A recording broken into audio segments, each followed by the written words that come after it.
Mexico's mysterious pyramid city is slowly giving up its secrets.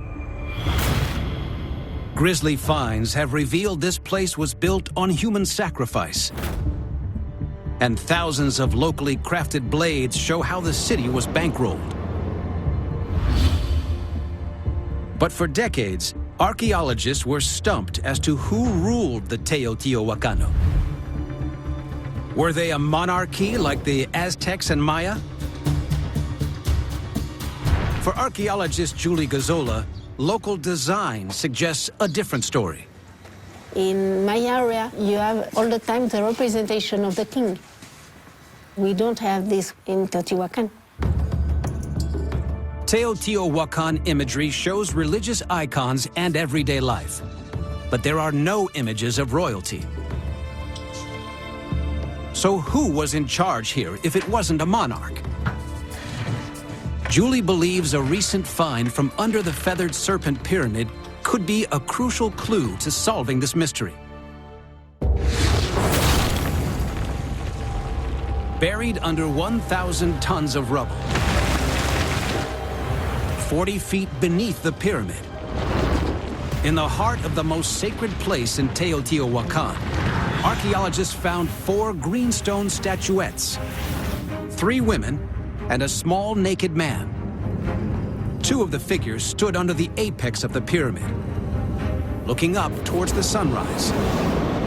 These simple statues are priceless pieces in an archaeological puzzle.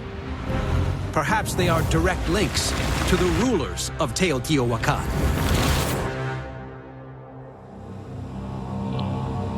Julie believes the ritual location of the statues suggests they are offerings to the gods of the underworld.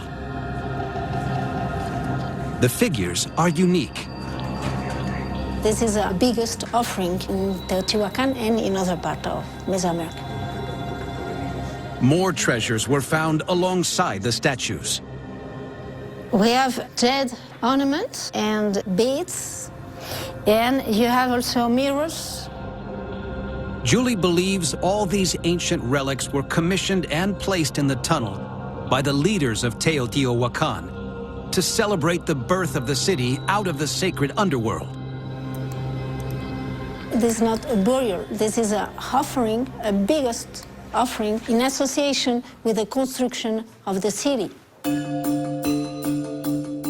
For Julie, it's the exotic green stone used to produce these luxury objects that gives her the biggest clue to who the rulers were. We don't find jade around Teotihuacan, but in the Maya area in Guatemala, so they imported as the greenstone, the jade. The Teotihuacano made many of their ritual pieces from foreign greenstones.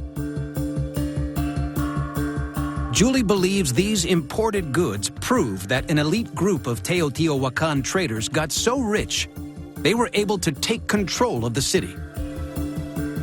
The entire place was ruled by businessmen and women, in place of kings and queens.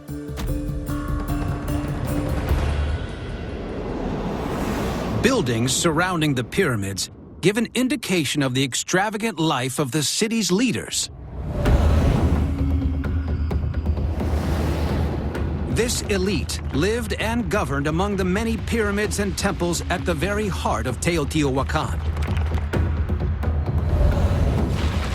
Single-level structures built around a central courtyard provided spacious accommodation for wealthy traders.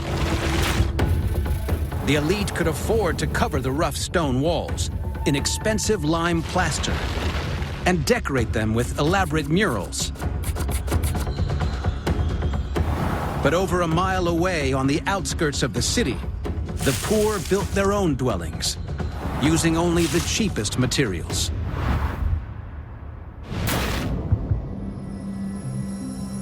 Graves discovered underneath these workers' huts reveal a life of extreme poverty for those at the bottom of the social pile. This is a skeleton of a child with some disease on the skull, maybe due to deficiency in the food.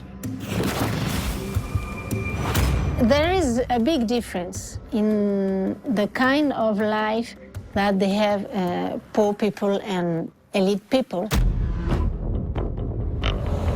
Horrendous living conditions likely caused malnutrition, infection, and early death among the poor.